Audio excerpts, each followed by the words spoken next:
Narang Russians తీసుకొచ్చుకున్నాడు, గురుగు వాళ్ళు Serbian ఆర్మీని తీసుకొచ్చుకున్నారు. గేట్లో ఈ రోజు కూడా 700 కొత్త ఎంట్రీలు జరిగాయి. ఇకపై ఎవరు వస్తారో ఎంతమంది వస్తారో తెలీదు. నువ్వు చెప్పు, ఎంతమందిని తెచ్చుకుంటున్నాము అన్నా? చెప్పు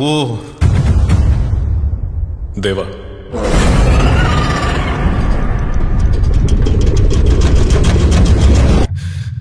మన ఆర్మీ ఎక్కడుంది?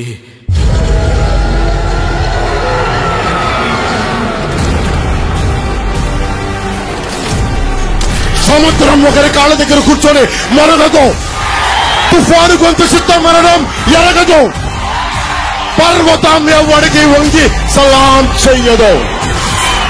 మనమంతా కలిపి పిడికిడి మట్టే కావచ్చు, గొంతెత్తితే ఒక దేశపు జెండా కొంత పొగరుంటుంది.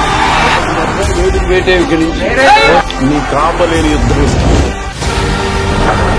ఒక పక్క ఆ కుర్చీ కోసం మొత్తం ఖాన్ సార్ యుద్ధం చేయడానికి సిద్ధమయ్యారు. ఇంకో పక్క వేల మంది శౌర్యాంగులు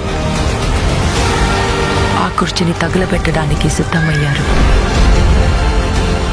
కానీ దేవా అదే కుర్చీని వర్దాకిస్తానని మాటిచ్చాడు.